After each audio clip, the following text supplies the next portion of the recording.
En las últimas décadas, investigadores, científicos y personas comunes han estado usando Internet para ayudar a resolver cada vez más misterios.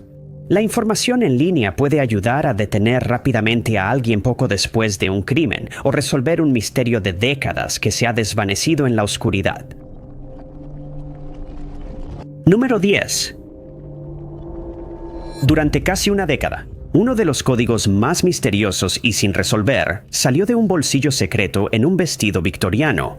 No fue hasta diciembre de 2023 que los descifradores finalmente resolvieron el cifrado del vestido de seda. La historia inició en febrero de 2014 cuando Sarah Rivers Caulfield escribió en su blog sobre un vestido antiguo que compró.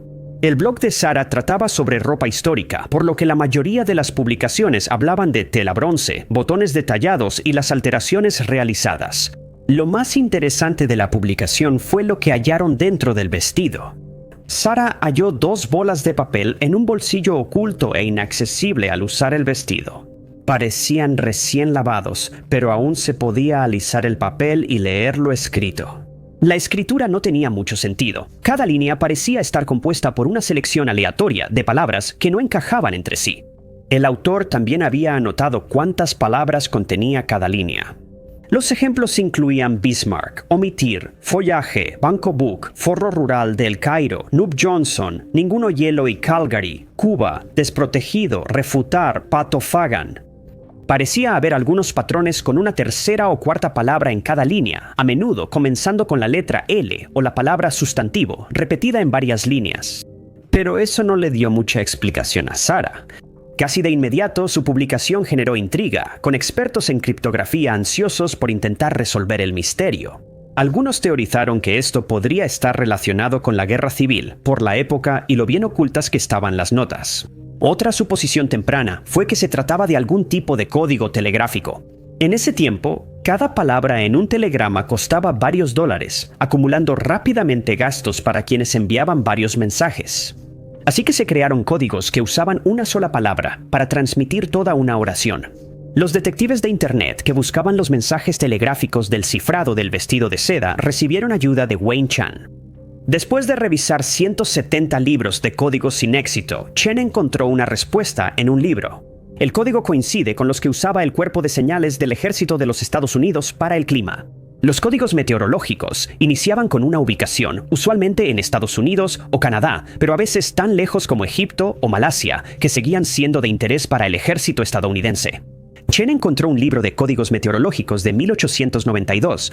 Los códigos usaban letras para transmitir datos de temperatura, presión, punto de rocío, precipitación, viento, nubes y más, según la posición de la letra.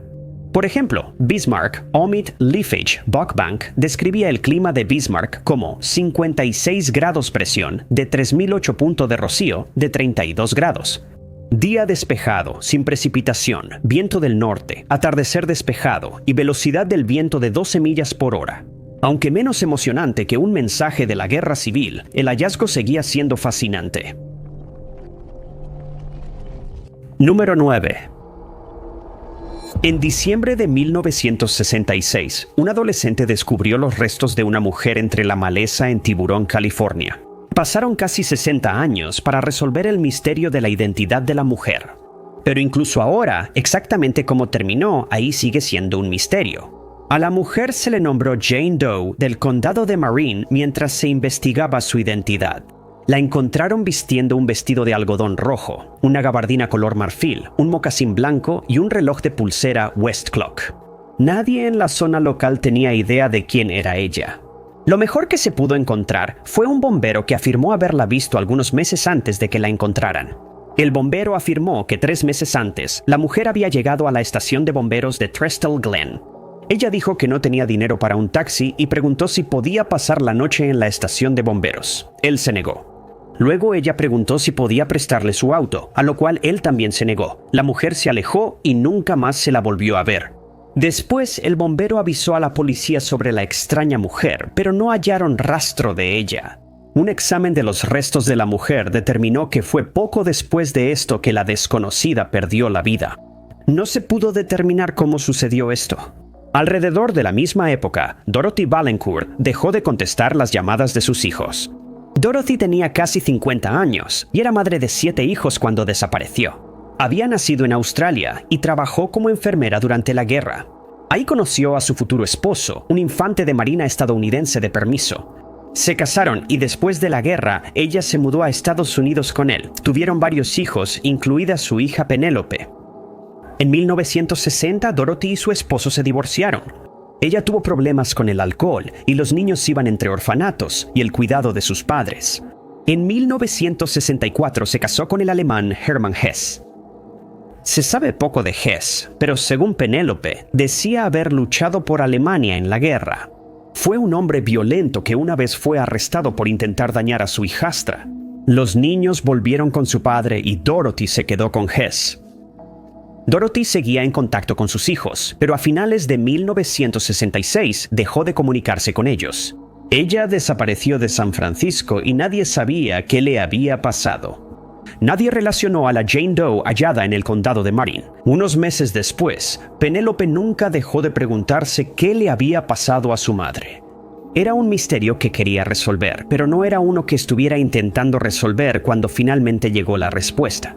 Después de jubilarse, se inscribió en un sitio web de genealogía para averiguar más sobre su árbol genealógico. Ofrecían un servicio de intercambio de ácido desoxirribonucleico al que Penélope se inscribió. Meses después, en el 58º aniversario del hallazgo de la Jane Doe del condado de Marin, recibió una noticia impactante. Su ácido desoxirribonucleico coincidía con el de la Jane Doe, que la policía local había enviado a un laboratorio forense. En 2022 se confirmó el hallazgo. Ella era Dorothy Valencourt. Número 8. Carrie Mae Parker desapareció sin dejar rastro en 1991, con solo 23 años. Dejó atrás a 3 hijos menores de 6 años y a una familia que estaba desconcertada por su desaparición. No fue hasta 2021 cuando un youtuber encontró su auto destrozado que su caso finalmente se resolvió. Un número inquietante de personas finalmente son encontradas en el fondo de lagos y ríos cuando alguien desaparece con su vehículo y sin un motivo claro. Los cuerpos de agua a lo largo de esa ruta suelen ser el primer lugar que se revisa. Sin embargo, pueden ser profundos y el agua turbia, lo que dificulta la revisión completa de las autoridades. Recientemente, buzos han retomado casos sin resolver y comparten sus experiencias en YouTube. En diciembre de 2020, la hija de Carrie, Brandy, contactó a uno de estos grupos, Aventuras con Propósito. Brandy tenía 5 años cuando su madre desapareció. La última vez que supo de su madre, Carrie preparaba el cumpleaños de su hijo. Él iba a cumplir 6 años y ella pensaba comprarle una bicicleta. Ella salió de su casa en Quinlan, Texas, en su Buick Skylark azul de 1980, pero nunca regresó a casa. Los hijos de Carrie creyeron que ella abandonó a su familia. Los familiares intentaron reportar la desaparecida, pero tuvieron problemas para presentar el informe a la policía. Un informe no se presentó y otro solo fue clasificado como verificación de bienestar. Eso hizo que tardaran décadas en iniciar una investigación adecuada sobre la desaparición de Carrie. Hasta ese momento había pocas pistas. Algunos sospechaban que el exnovio de Carrie podría estar detrás de su desaparición. Se decía que él había estado cavando hoyos en los terrenos de la empresa séptica de su familia. Pero había pocas pruebas de que él tuviera algo que ver con la desaparición. A medida que Brandy aprendía más sobre su madre y la desaparición, se convenció de que Carrie no se había ido por su propia voluntad. En 2021, el grupo de voluntarios Aventuras con Propósito buscó el auto de Carrie en el lago Tawakone, desaparecido 20 años antes rumbo a la casa de su padre. Hallaron los restos muy deteriorados del vehículo, confirmados como los de Carrie, pero no había restos humanos, solo la bicicleta que compró para su hijo. Sus familiares creían que ella estaba en el auto. Las autoridades revisaron tras la extracción, pero no hallaron nada. El equipo de YouTube regresó y localizó fragmentos de restos, incluyendo el collar de Carrie. El ácido desoxirribonucleico confirmó que los restos eran de Carrie. En mayo de 2022, se les dio cierre a sus hijos al confirmar que su desaparición fue un trágico accidente, no un abandono. Número 7. Hay pocas cosas más aterradoras de imaginar que despertar en un lugar extraño sin recordar quién eres o cómo llegaste ahí. Esa fue la realidad de un hombre que despertó en un parque de Seattle en 2009. Solo con un artículo en Internet el misterio se resolvió parcialmente. El hombre despertó en Discovery Park el 30 de julio de 2009. Vestía ropa impecable, pantalones caqui planchados y $600 ocultos en el calcetín. Solo tenía vagos recuerdos de estar sentado en el parque en días recientes y no sabía quién era ni cómo llegó ahí. Le hizo señas a un conductor, quien avisó a las autoridades y el hombre fue llevado a un hospital local. Usó el nombre Juan Doe mientras el hospital intentaba descubrir qué le ocurrió. Juan tenía algún tipo de amnesia, pero los exámenes no mostraron señales de ningún trauma físico. En cambio, el misterio parecía ser el resultado de un raro caso de amnesia disociativa. Empezó a recordar recuerdos al azar, pero ninguno era particularmente claro y no parecían encajar entre sí. Recordaba haber vivido en París, Shanghái y Viena y estudiado en varias universidades de Estados Unidos. Pero muchos de los recuerdos que Juan recordaba eran traumáticos. Recordaba a una esposa que había fallecido después de un aborto espontáneo. Esto fue muchos años antes de que terminara en Discovery Park y no parecía ser la causa de su amnesia, pero pudo haber tenido consecuencias duraderas en su salud mental. El periódico local The Seattle Times cubrió la historia de John Doe. La historia apareció en su sitio web y llegó a medios en China. Allí, un hombre británico reconoció la foto de John Doe. Comentó en la historia del Seattle Times, identificándolo como Edward Lightheart, quien vivió en Xi'an en 2005. Otros comentaristas pronto empezaron a investigar sobre Lightheart. Era un hombre educado que vivió en varios lugares. John Doe también recordaba y estudiaba en las mismas universidades. Lightheart tenía 53 años en ese momento y llevaba una vida muy interesante. Se había formado como chef, estudió francés en la universidad y enseñó en una escuela de inglés en China. La noticia eventualmente llegaría a la familia y amigos de Lightheart, incluida una hermana distanciada que vivía en Las Vegas.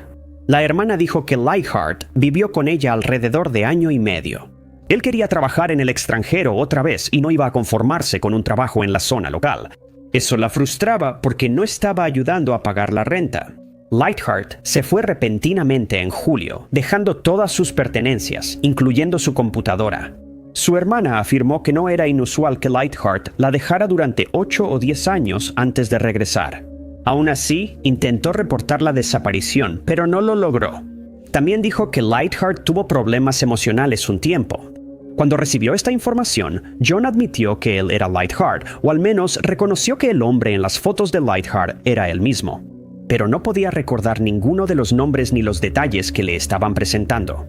Sabía que lo que decían seguramente era cierto, pero no lo recordaba. Número 6. La mayoría de las personas, al visitar mercados de antigüedades, suelen hallar muebles bonitos o ropa antigua.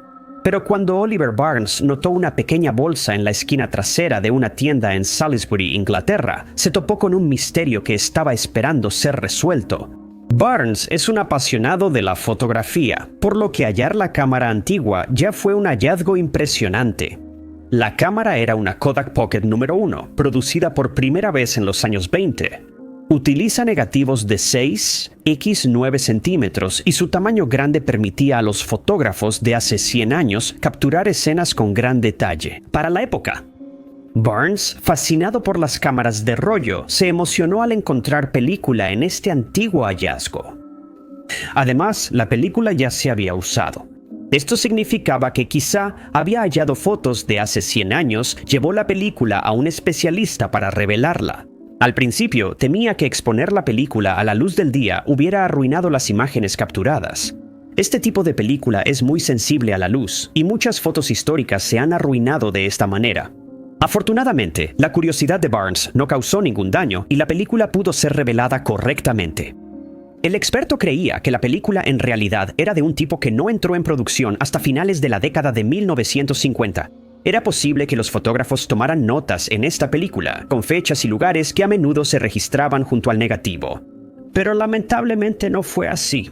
Barnes conservó fotos cautivadoras tomadas cerca de 1950, pero sin saber dónde o cuándo fueron capturadas. 2 de las fotos mostraban a 2 graduados parados en un puente y mirando a lo lejos.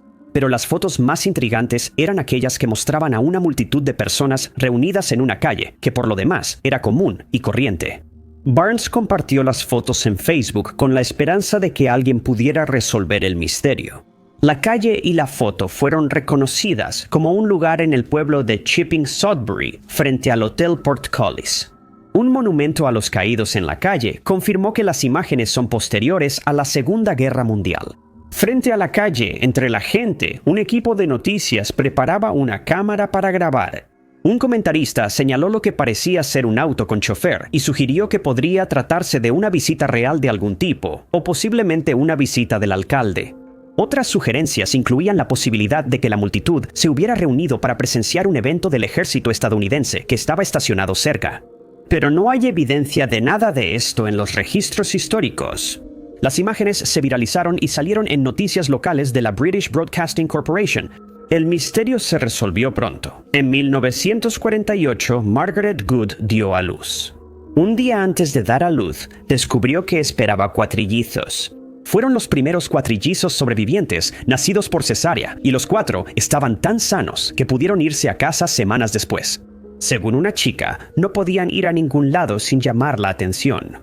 Resultó que esta atención comenzó el día en que las llevaron a casa, cuando una multitud de personas se reunió para darles la bienvenida a la comunidad. Esto incluyó equipos de filmación que grabaron la llegada inicial de la familia. La información resolvió el misterio de las fotos de la multitud, pero aún quedaban hombres no identificados en el puente. Se ha identificado la ubicación como St. Andrews en Escocia, pero los hombres en las imágenes siguen siendo un misterio. Número 5. Internet ayuda a resolver misterios más allá de solo crímenes. En 2004, un video de YouTube ayudó a resolver un misterio de décadas sobre los euglenoides. Estos organismos unicelulares, que tanto fotosintetizan como consumen materia orgánica, son antiguos y representan un misterio sobre su ubicación en la base del árbol de la vida eucariota. La ausencia de euglenoides en fósiles representaba un gran problema.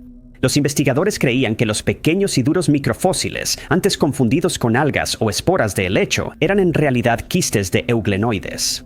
Eran abundantes en eventos de extinción masiva, lo que sugiere que la encistación era un mecanismo de supervivencia. Pero esta teoría necesitaba pruebas actuales de formación de quistes. La evidencia necesaria apareció en un video de YouTube de 2023 titulado Encistamiento de euglena, un evento raramente visto por Phoebe Weston, que mostraba a los euglenoides formando quistes, probablemente debido a que el agua en la lámina del microscopio se estaba secando. Este video proporcionó la prueba exacta que los científicos necesitaban para confirmar la identidad de los microfósiles. Resolver el misterio de estos fósiles fue clave para entender el lugar de los euglenoides en el árbol de la vida y su supervivencia a largo plazo. Número 4. Joanna Pekka estaba sosteniendo a su hijo bebé en brazos cuando alguien se acercó al auto en el que estaba sentada y le quitó la vida. Pasarían más de 3 años y un video de TikTok antes de que la persona que la policía creía responsable del crimen fuera finalmente capturada. El crimen ocurrió poco después de las 5:30 p.m., el 31 de julio de 2021. Joanna, madre de 2 hijos de 27 años, se había separado recientemente de su exnovio, Benjamin Williams. Ellos tenían un hijo juntos que tenía solo unos meses de edad. Le mandó un mensaje a Joanna para verse en el cementerio Woodland Memorial Gardens en San Petersburgo, Florida, y ver al niño.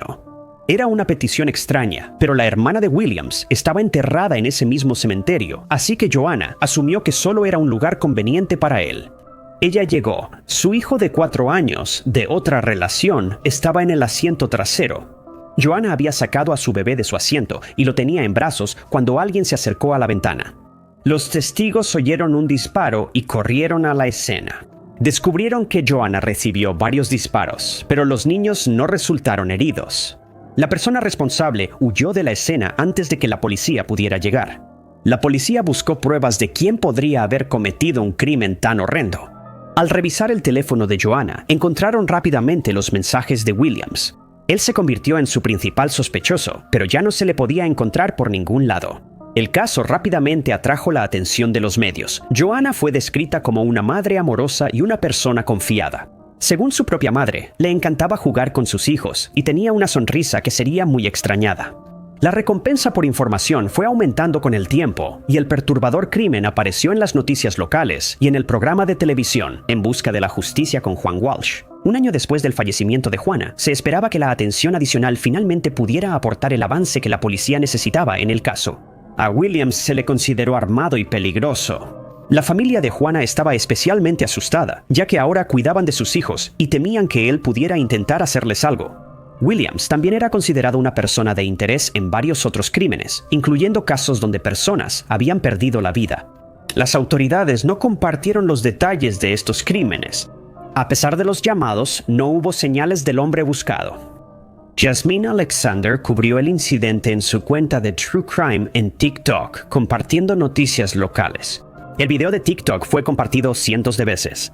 No fue hasta 2024 que llegó quien ayudaría a resolver el caso. El 27 de noviembre, alguien en México vio el TikTok de Jasmine. El video mostraba una foto de Williams.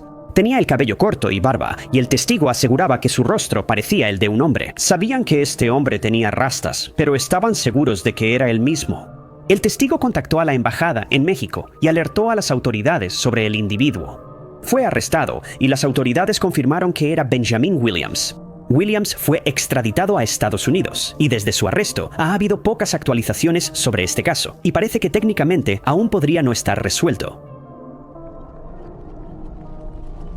Número 3. La partición de India y Pakistán en 1947, dirigida por un abogado británico en 36 días, causó caos y separó familias y comunidades. La familia de Muhammad Shafi del pueblo de Bullock huyó del caos. Mohammed, de 10 años, fue separado de su familia y fue adoptado por un hombre Sikh llamado Mengal Singh, quien lo nombró Mahinder Singh Gill. Durante 77 años, Mahinder se preguntó por su familia, que se había establecido de manera segura en Pakistán. En 2024, la investigadora Nanaka Dada, que recopilaba historias fronterizas en India, conoció a Mahinder. Ella buscó Bullock en línea y encontró a un youtuber pakistaní llamado Abbas Khan Lashari del canal Sanjay Well, quien compartía historias de la partición. El video de Lashari mostraba a dos hombres mayores buscando a su hermano perdido durante la partición. Los detalles coincidían extrañamente con la historia de Mahinder. Trabajando con Lashari, Dada confirmó la conexión. Los dos hermanos separados, incluyendo a uno con una pérdida significativa de visión y audición, se reunieron con alegría a través de una videollamada por Zoom. Llamando a Mahinder por el nombre de Mahinder Safi, los hermanos le aseguraron a Mahinder que su separación simplemente era como debían ser las cosas.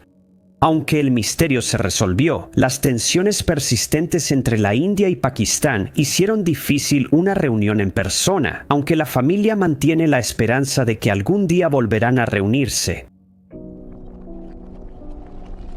Número 2. El hallazgo y recuperación en 2017 de mujer ocre de Da Kuning fue uno de los mayores crímenes de arte de la última década. También ayudó a resolver un misterio más oscuro tras la investigación de un detective de internet sobre otras pinturas halladas allí. Al morir Rita Alter, su sobrino contrató una empresa para limpiar la casa. Estaba llena de obras de arte que ella y su esposo Jerry habían reunido en toda una vida de viajes. La empresa descubrió que una pintura escondida tras una puerta en el dormitorio era la famosa obra desaparecida Mujer Ocre. La pintura fue devuelta al museo tras haber sido robada décadas antes. El descubrimiento despertó el interés de la comunidad de crímenes reales y se hicieron documentales sobre el crimen y la misteriosa pareja que parecía estar detrás de él. Tras el hallazgo, el FBI revisó las demás obras de arte en la casa Altar. Confirmaron que ninguna estaba en su base de datos de arte robado y 3 piezas se vendieron en subasta. A un detective aficionado en internet esto le parecía extraño. Lou Schachter se había fascinado con el caso de Mujer Ocre después de ver su marco vacío en el museo de donde fue robada. Siguió el caso de cerca y quería saber más sobre la pareja Altar. Él pensaba que las piezas subastadas quizá eran robadas. Las piezas incluyeron 2 pinturas vendidas como Paisaje de Otoño, un indio y un penacho de guerra. Schachter no encontró ningún registro de robos de pinturas con esos nombres. No pudo encontrar mucha información sobre las pinturas, aunque conocía a los artistas atribuidos. Empezó a sospechar que habían sido vendidas bajo un nombre diferente. Schachter usó Google Lens para buscar una imagen y halló un paisaje otoñal en un sitio de carteles. Allí, la pintura estaba registrada como Álamos mirando hacia arriba, de Victor Higgins. Lo llevó a un libro de arte en el archivo de Internet, donde descubrió que la pintura era de la Fundación Hardwood en Taos. Una búsqueda en antiguos reportes de periódicos reveló que Álamos había sido robada del Museo de Arte, al igual que otra pintura, Niño Indio con traje completo, también conocida como Cheyenne de Oklahoma. El artista, J. H. Sharp, era el mismo que había pintado Penacho de Guerra. Schachter buscó en el sitio web de la Hardwood rastros de las pinturas en su colección. Pudieron recuperarse, pero no fue así. Se puso en contacto con la Universidad de México, de la cual ahora forma parte el Museo de Arte Hardwood, y comenzó la investigación oficial sobre las pinturas. La universidad pronto contactó al FBI, que se hizo cargo del caso. El robo en Taos fue en marzo de 1985, 9 años antes de que existiera la ley que hacía delito federal robar artefactos culturales de museos o bibliotecas. Eso explicaba por qué la obra de arte no había aparecido en el sitio web del FBI. Según un informe periodístico de la época, un hombre con un impermeable negro simplemente entró al museo, quitó las obras de la pared y salió de nuevo. La simplicidad del crimen se parecía a la del robo de la mujer ocre. Finalmente, el FBI pudo localizar a quienes habían comprado las dos pinturas en la subasta. Y Álamos y Niño Indio con traje completo, mejor conocido como Cheyenne de Oklahoma, fueron devueltos al Museo Hardwood, poniendo fin a un misterio de 40 años. Número 1. El 21 de mayo de 2016, un agricultor en Green Bay, Wisconsin, hizo un hallazgo aterrador. En una zona boscosa de su terreno hallaron el cuerpo de una joven brutalmente atacada. El cuerpo se vinculó rápidamente a un reporte de desaparición recibido ese día, pero resolver el caso no fue fácil. El cuerpo pertenecía a Nicole van der Heyden, quien tenía 31 años en ese momento.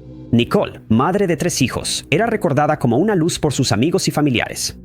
La noche previa a que encontraran su cuerpo, Nicole salió con amigos y su novio Doug. Doug era el padre del hijo menor de Nicole, que en ese entonces era solo un bebé. El grupo fue a un bar llamado el Watering Hole, donde escucharon música en vivo. Nicole normalmente no bebía, pero esa noche parecía ser una excepción y se estaba divirtiendo. Doug se encontró con algunos amigos de la escuela y todavía estaba platicando con ellos. Cuando el grupo original decidió ir a otro bar, Doug dijo que los alcanzaría después de terminar su conversación y Nicole se fue al otro bar. A los 15 minutos, Nicole se frustró porque Doug no se unió. Ella envió mensajes y Doug dejó de responder. Cuando otro amigo lo llamó, él respondió enseguida, lo que solo enfureció más a Nicole. Alrededor de las 11:45 p.m., Nicole salió del bar. Un amigo intentó que esperara, pero ella se negó y se fue sola. Las cámaras de seguridad captaron a Doug y a un amigo llegando después, pero Nicole y el grupo ya se habían ido. Después de estar conduciendo de un lado a otro un rato buscando a Nicole, el amigo de Doug lo dejó en su casa. Dejó que la niñera se fuera, revisó a su hijo y luego se fue a la cama. A la mañana siguiente no había señales de Nicole. Él asumió que se había quedado con amigos, pero cuando aún no había regresado esa tarde, Doug alertó a la policía.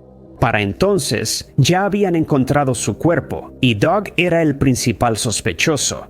Esa sospecha parecía estar justificada cuando se encontraron pruebas al otro lado de la calle de su casa.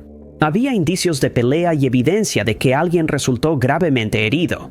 Un vecino halló un cable de teléfono que coincidía con los moretones en el cuello de Nicole. Parecía un caso sencillo, pero los datos de Fitbit mostraron que Doug no pudo ser responsable.